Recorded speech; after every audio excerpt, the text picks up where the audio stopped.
partir do golpe militar de 64, os brasileiros perderam o direito ao voto e passaram a ser governados por generais ditadores.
Acompanhando, por um lado, a onda de democratização na América Latina e, por outro, graças à própria luta do povo brasileiro contra a ditadura, chegamos em 1984 ao movimento pelas eleições diretas. O povo saiu de casa, não para ouvir, mas para falar.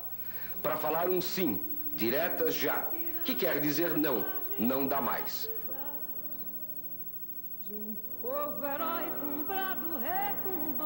Mas as forças militares não desistiriam tão facilmente do poder. Esqueçam a emergência. Não, agora... tô pedindo não, esqueça a minha. Emergência eu não tô ligando pra isso. Esqueça se quiser. Que tá falando pra mim desse jeito, ainda é medida de emergência. Cara, bola. As diretas foram adiadas. E um presidente civil, de passado democrático, é eleito por um colégio eleitoral. Que país de incríveis coincidências. O candidato amado pelo povo simplesmente morre. De infecção hospitalar, após ter sido acometido por um súbito mal no abdômen.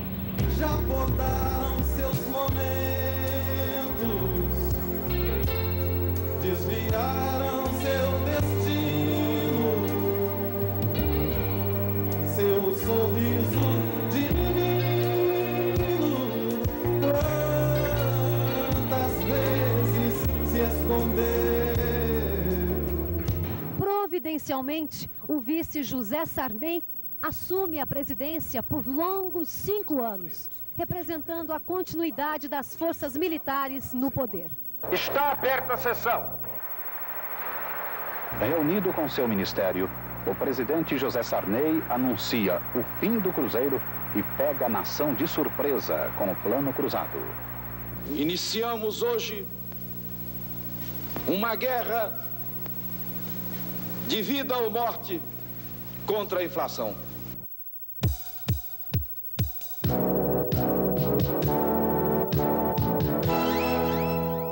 E em nossas mãos o poder de mudar. Feliz quem carrega no peito esse sonho de liberdade, pra fazer com vontade, de verdade, um novo país.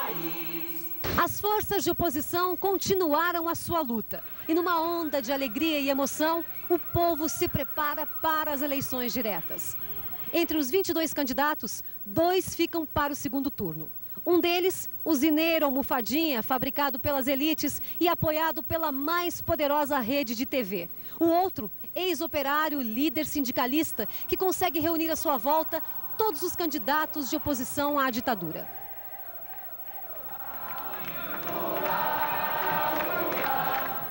Agora eu gostaria de pedir a você que a gente voltasse um pouco no tempo, falasse um pouco sobre a campanha.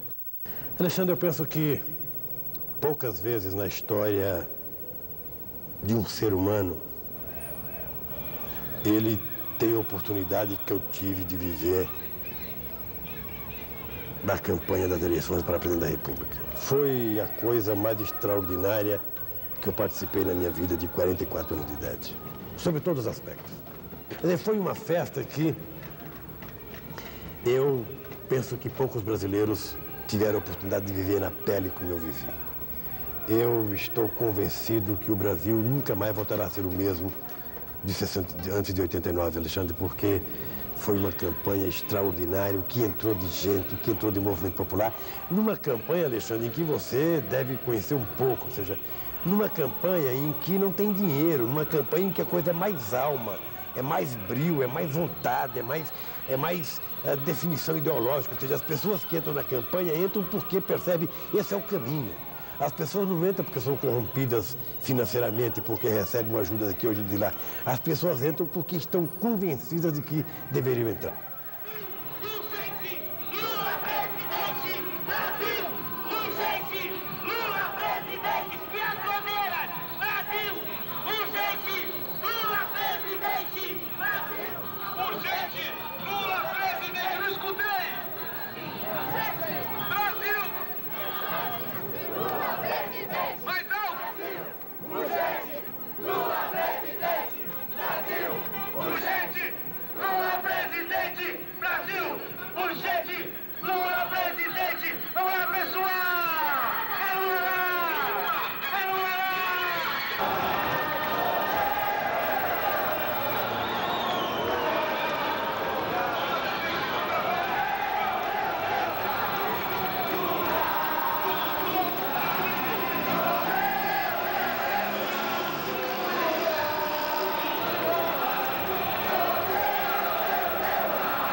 Olha só pra minha cara, meu coração tá batendo, é muita felicidade. Emocionadíssima, sabe? Eu acho que eu nem aguento. Se eu tô assim agora, acho que na hora da apuração eu morro, viu? É bom demais. Não morra. O que significa Lula lá? Lula lá significa seriedade, significa limpeza de caráter e significa dignidade na vida da nação brasileira. É o operário assumindo o poder. Significa a possibilidade de descobrir um Brasil novo. Sem medo de ser feliz.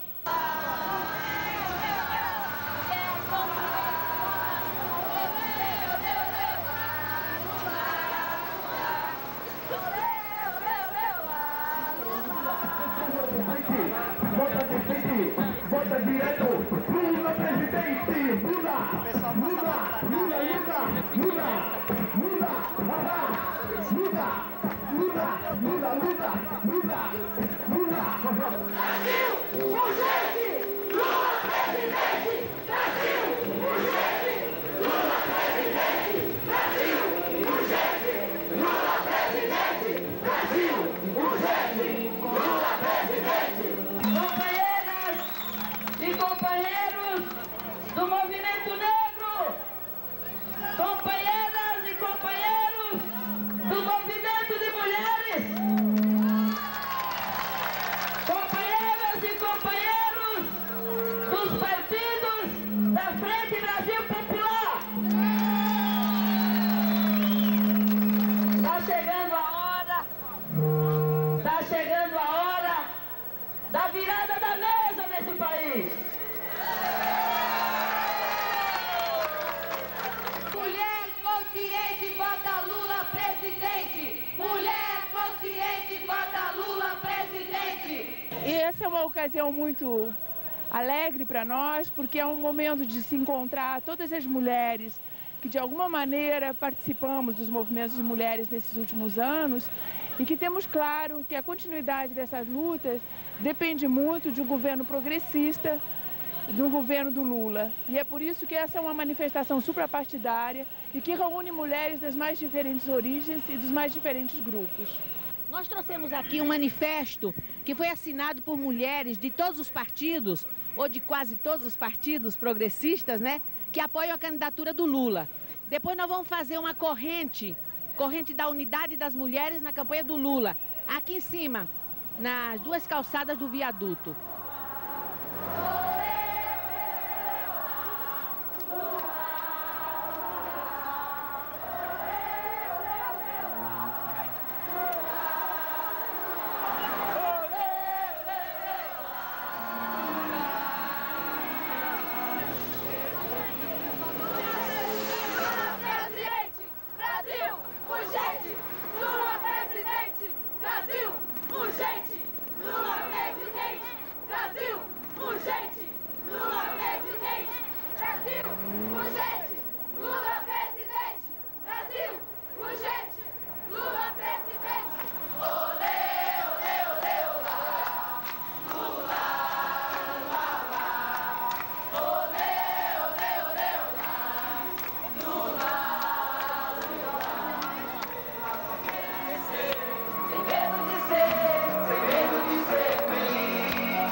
Em quem você vai votar?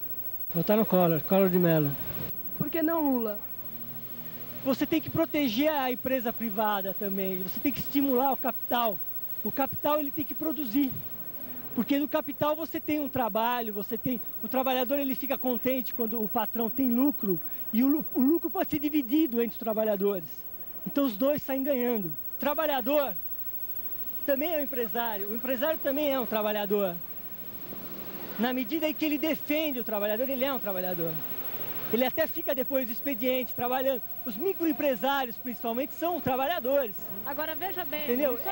Os micros e os médios empresários não vão sair perdendo. Pelo contrário, tá? Pelo contrário, até hoje, os micros e os médios empresários sempre foram massacrados pelos grandes. As grandes multinacionais acabaram com os micros. O que você está falando está certo. Existem empresários realmente inescrupulosos, todo mundo sabe.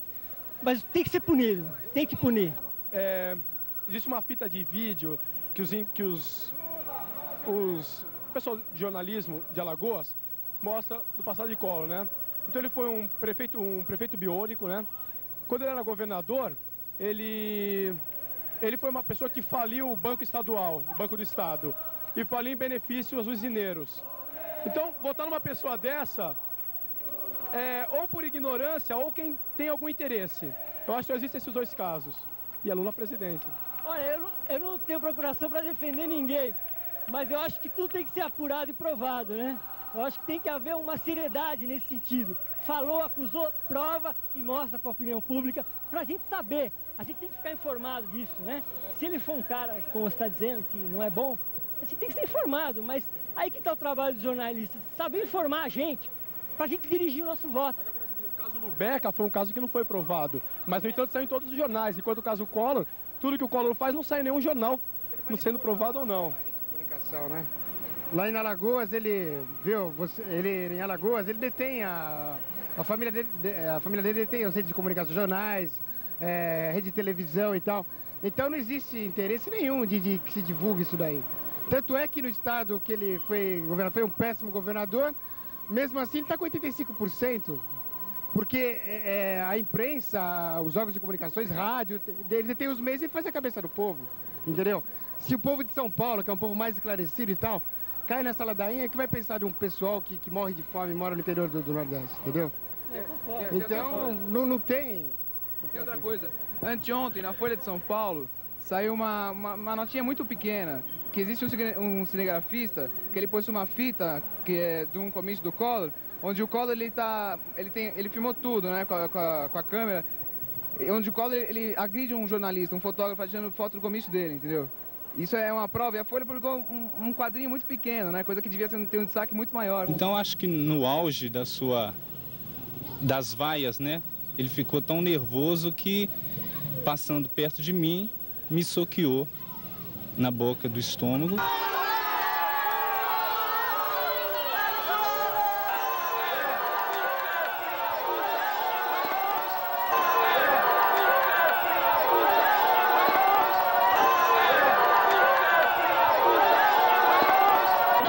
Muitos eleitores querem votar no senhor, mas temem que o senhor seja apoiado pela extrema-direita. O que você está dizendo a esses eleitores? Quer dizer aos eleitores que essa questão de direita e esquerda, isso é uma coisa muito antiquada, fora de moda. Fora de moda. Fora de moda. O comunismo é você procurar a esquerda ficar um pouquinho mais forte. Você não vai votar no Lula porque ele tem ideias socialistas? Por ser comunista. Quem você vai votar para presidente? Collor. Por quê? Porque eu acho que ele é bem melhor. Eu sou de direita, né? Quem você vai votar? Lula. Por que Lula? Porque é a única opção de esquerda. Esse homem aqui, que hoje está com 72 anos de idade, ele foi chamado de comunista nesse país porque ele quis cumprir a lei. Quando ele exigiu que os usineiros do Nordeste cumprissem a lei e pagassem para o trabalhador aquilo que estava na CLT, que era de 1943, ele foi chamado de comunista. Esse aqui também foi chamado de comunista e foi cassado em 1966. Foi cassado, teve o seu direito político cassado, por quê?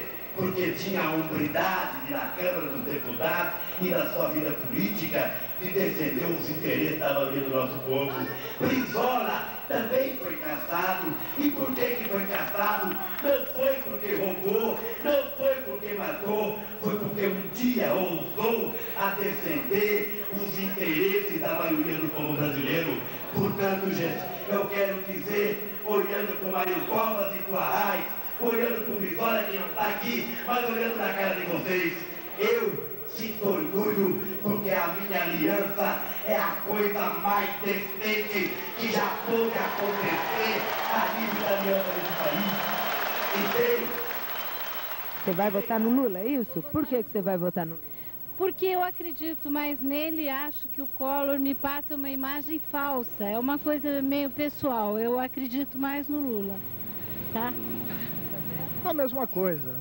A mesma coisa. O Lula, pelo menos, é um candidato. O Collor é um autômato. O Collor é o... Bom, da minha parte, eu acho um psicopata total. Ele é um cara estranho. Eu acredito que a subida dele tenha sido um fenômeno.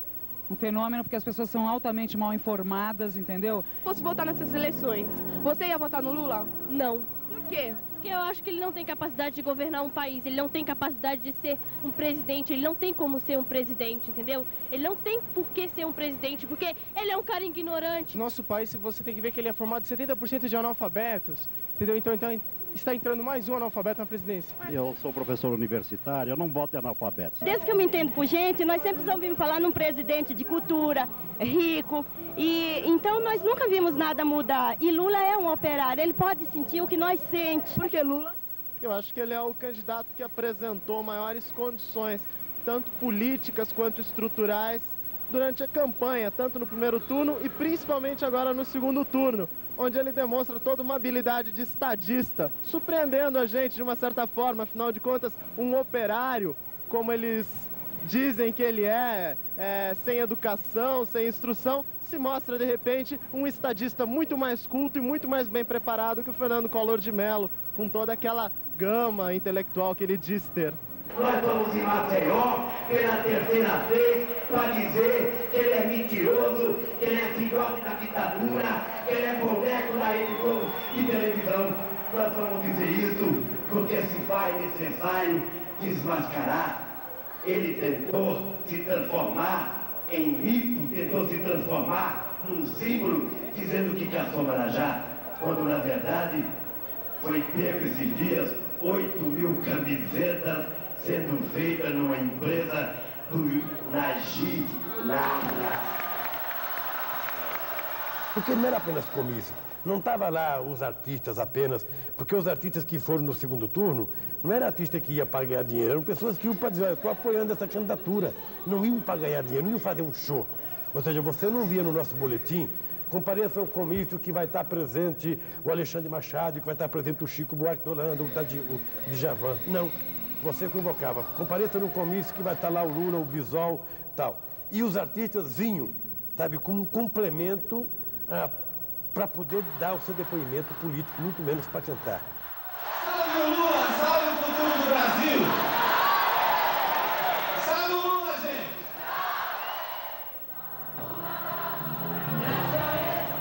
Tenho certeza que o país vai dar certo. Lula lá! Vem me fazer feliz porque eu te amo. Você desaba em mim, você amo. E esqueço que amar é quase uma dor. Só sei viver se for por você.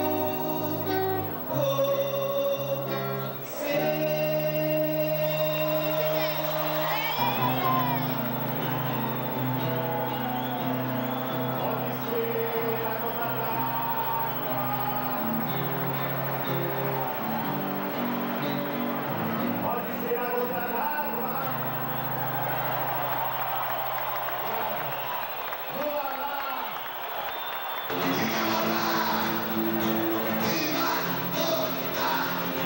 Quem vai ao comício, quem vai ao trabalho, quem ganha setor, quem ganha salário, quem tem sindicato, quem vai legislar, quem é boia fria, quem é Marajá, quem quer votar, quem vai votar, quem quer votar, quem vai votar, quem é o presidente, quem é o delegado, se quem gosta dos dois é o mais abandonado, quem vai dar certo, quem vai dar errado, que país é esse rico esfomeado, quem quer votar.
O que o senhor sente nesse momento histórico que a gente está vivendo?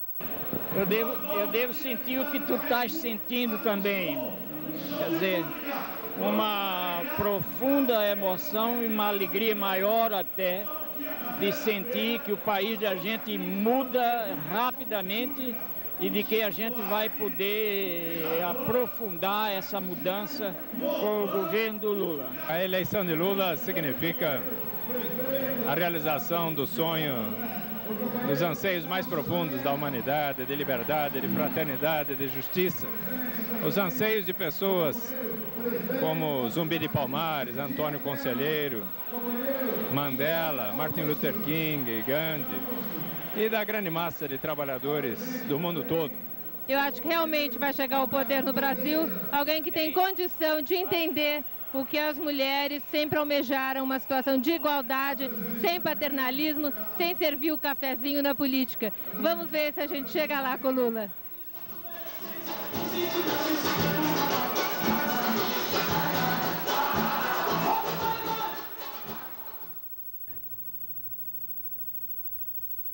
Você vai conhecer Miriam Cordeiro, a ex-mulher do Lula e mãe da filha dele. Como é que eu posso apoiar um homem que me ofereceu dinheiro quando ele soube que eu estava grávida de um filho dele? Ele me ofereceu dinheiro para mim abortar.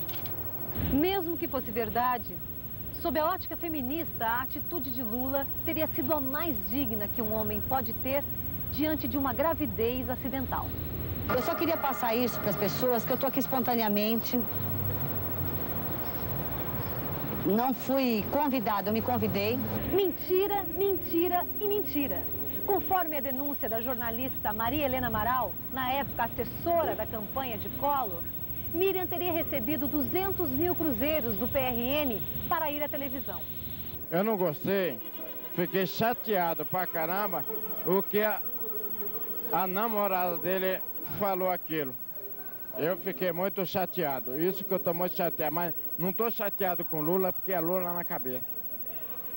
Aí eu fiquei chateado pra caramba.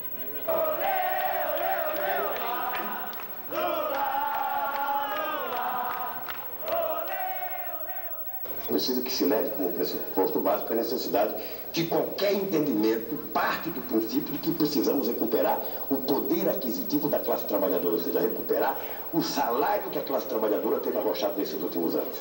A partir daí, é convencer a classe empresarial de que eles precisam deixar de ganhar as fortunas que estão ganhando hoje. É preciso que a gente convença os empresários a investir no setor produtivo. É preciso que, de uma vez por todas, se acabe com a especulação.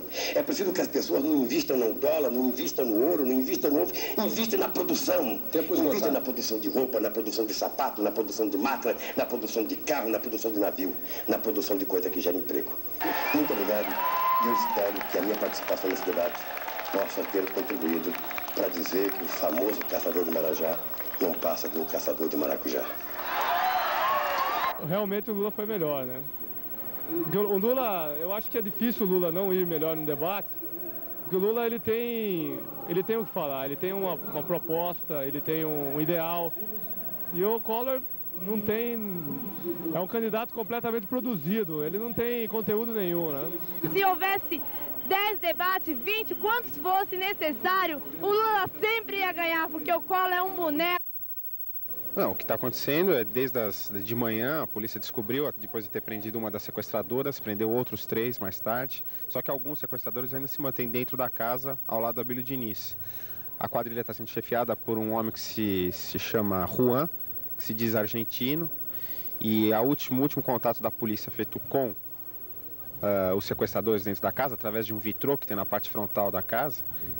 E a proposta foi, os sequestradores estão insistindo que eles querem um carro forte, um salvaguarda, que seria provavelmente o cardeal Dom Paulo Evaristo Arnes, e um avião para sair do país. Houve uma informação desencontrada no início da manhã de que militantes do PT estariam ligados à propriedade da casa, que seriam os proprietários da casa, que é uma casa alugada. É lógico que alguns políticos mais com problemas de caráter vão aproveitar essa situação para fazer essa ligação, mas eu absolutamente não vejo ligação nenhuma. Os portões da casa são abertos. Os policiais chamam os sequestradores. Um a um eles são revistados. Muitas armas são jogadas no chão. O último a sair foi o empresário Abílio Diniz. Era o fim de sua agonia. Agora, os 10 sequestradores estão sendo autuados em flagrante por crime de sequestro. Não me consta que eles tenham sido vítima de tortura. Mas os 4 primeiros presos mostraram marcas no corpo, acusando a polícia paulista de prática de tortura. Um deles é o tal de Juan, é um codinome. esse Juan me disse, de fato, colocaram em mim à força uma camisa do PT, que eu depois tirei com dificuldade, porque grudou nos meus ferimentos e queimei, para que depois ninguém dissesse aqui tem material do PT.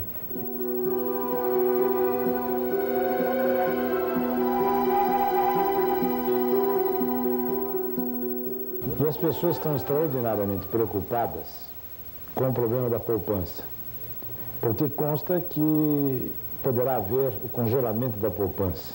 Todos aqueles que têm poupança aplicada no open market ou na caderneta de poupança, todos aqueles, vejam bem, que têm dinheiro na caderneta de poupança e no open market, vão perder as suas aplicações e as suas poupanças.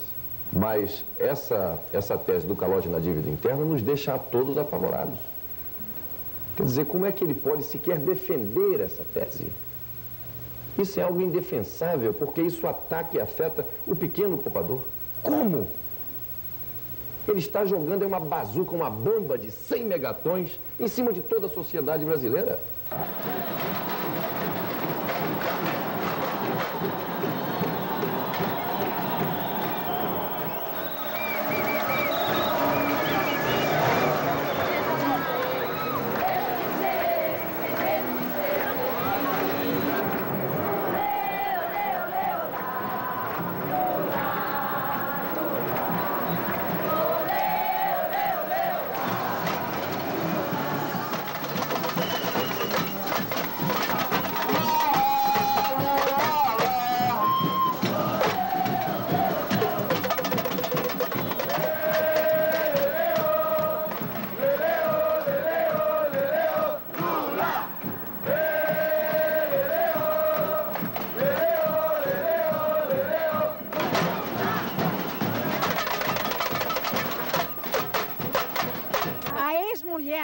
A mulher dele, que tem uma filha lá, disse que o Lula não gosta de negro. Aquilo é uma mentira, porque quem não gosta de negro é o Collor. O Lula sempre foi um homem racista. Ele nunca suportou negro. Eu fui uma pessoa que fui traída por ele. Nossas mulheres brasileiras, a nossa mulher pobre, ainda se sente ofendida quando ela é trocada por outra. Ela se sente ainda como objeto. Ela não percebeu que viver junto precisa ser uma escolha a dois. Lá do Rio, de onde eu venho, não, o Lula está com 70% do eleitorado. Realmente no Rio de Janeiro, o Lula. O Rio Grande do Sul está com 60%. A burguesia chora, chora a burguesia que chegou a sua hora. A burguesia chora, chora a burguesia que chegou a sua hora. A burguesia chora, chora a burguesia que chegou a sua hora. Lula, olé, olé, olé, olá. Lula, Lula, olé, olé, olé, olá. Lula, Lula, olé, olé, olé, olá.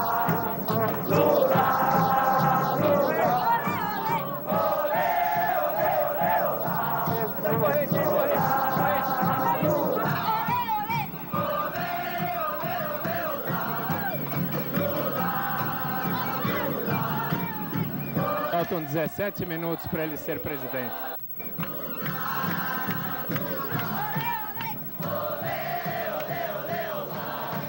Se o Collor entrar, todas as pessoas que governaram o Brasil vão continuar governando, vai continuar tudo igual ou pior até. Porque no nível de miséria que a gente está, se aumentar a miséria, aí vai ficar muito difícil sobreviver aqui.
Prometo manter, defender e cumprir a Constituição.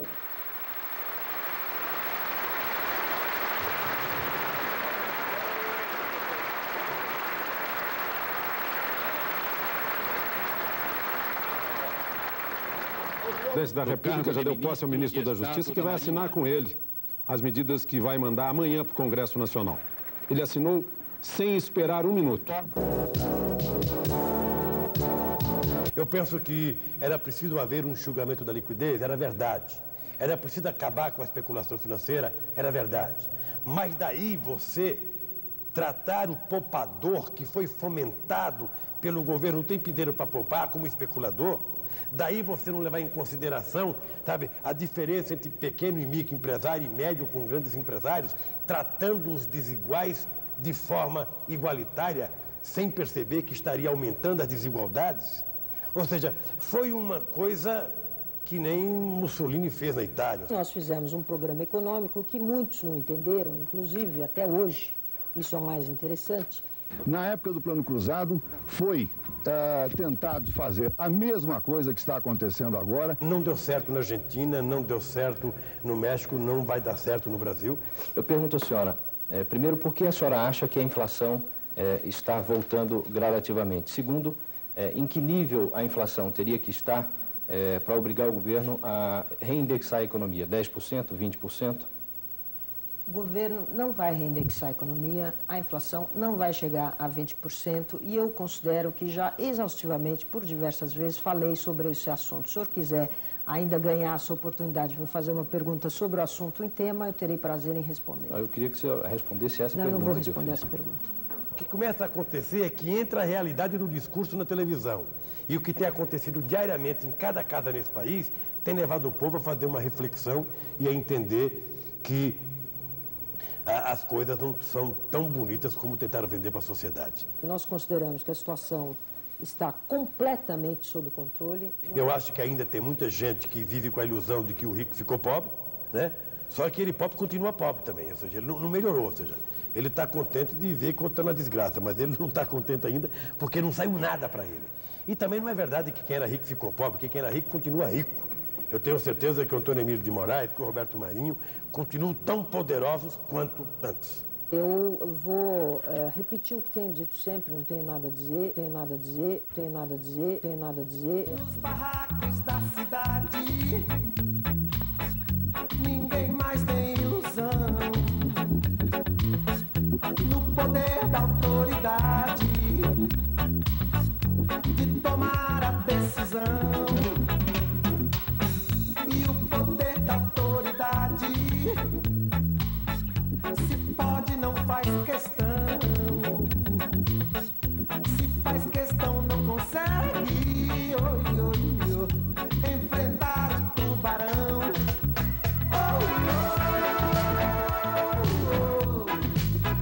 Gente estúpida.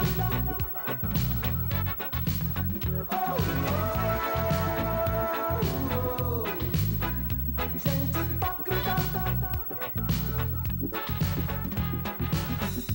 O governador promete, mas o sistema diz não. Os lucros são muito grandes, mas ninguém quer abrir mão.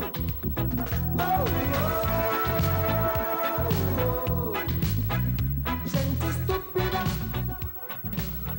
Eu gostaria que você dirigisse uma mensagem ao telespectador sobre as formas com que a sociedade deve encarar esse momento e a luta pela consolidação da democracia em nosso país. Eu acho que a democracia só virá no país, Alexandre, quando houver democracia econômica. Porque você imaginar que existe democracia num país em que uma pessoa pode ganhar $500 mil por mês e a outra pode ganhar apenas 50, onde é que está a democracia? Na verdade, o que ganha $500 mil vai viver democraticamente em qualquer país do mundo. O que ganha 50 não viverá democraticamente em nenhum lugar do mundo. Então eu sou daqueles que acham que a sociedade pode contribuir com o processo de garantia da democracia no nosso país.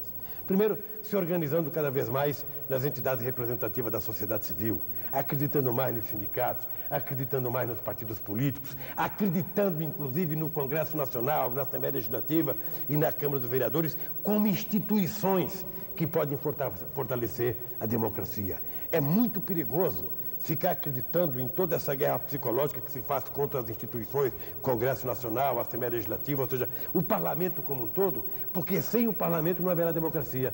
Porque interessa também, nesse instante, interessa ao próprio presidente Collor enfraquecer o máximo possível a instituição Congresso Nacional para que ele possa colocar em prática a sua picardia de ditador. Cresce a